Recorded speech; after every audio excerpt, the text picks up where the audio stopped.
What is your take on this report and the revisions, given how much of this is due to government versus the private sector?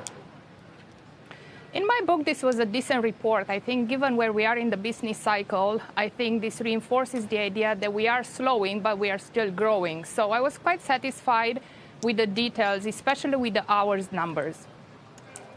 Okay, and Shawn, given what we saw from ISM about the services sector and the signal that that sends about how things are slowing, and then, you know, the on balance, some would say positive information that we're getting out of the jobs report, how do you parse both of those, and what's your take for the week? I think there's definitely a mixed message that's going on, and the economy is definitely slowing. It's to what degree and what's the trajectory going forward.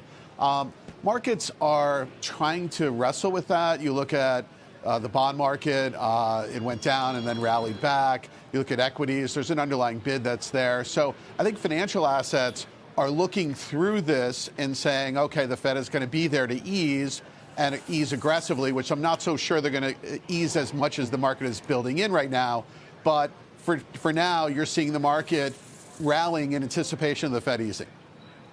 Yeah, Simona, to that point, I mean, that is one of the reasons that's been pointed to for this, you know, really kind of whirlwind turnaround we saw in the market yesterday after the Dow was down more than 300 points and then finished the day up triple digits as well, was that the bad news could potentially be good news because the Fed may now cut more than had been previously anticipated.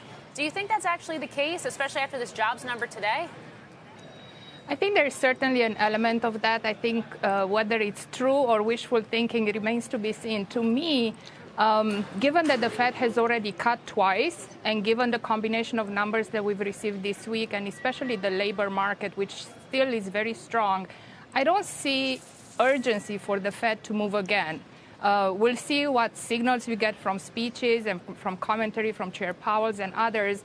But, you know, overall, the economy is in a bit of a holding pattern.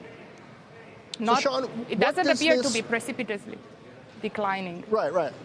Well, Shawn, what does this say, do you think, about the environment for business investment? So if we're going to get another leg of growth, it seems like that's important. But the trade environment has had a number of CEOs tell us, you know, they are uncertain which way to go. And then with the labor market as tight as it is at the same time, is there enough slack to really plan on investing in growth? I don't think so. And if we look at the marketplace, if you're a CEO right now sitting in your seat, you're clearly wondering what's going to happen with the trade environment. And now you're going into the election cycle as well. So you have two vastly different kind of approaches to business that's out there vis-a-vis candidates who could be actually in the White House. So I think as a CEO, you're very guarded right now.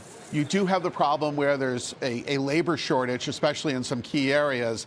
And you're going to just kind of muddle your way through this, which is why I think capital spending is so low. It's low because it's hard to plan for the next 2 years, you know, and certainly if you're going to have a big capital project in place, you've got to be thinking years out as opposed to the next 3 months or 6 months. So you can continue to try to hire people in the short run, but the reality is it's now about an election cycle that's in place, as well as a trade cycle, which no one clearly understands at this point.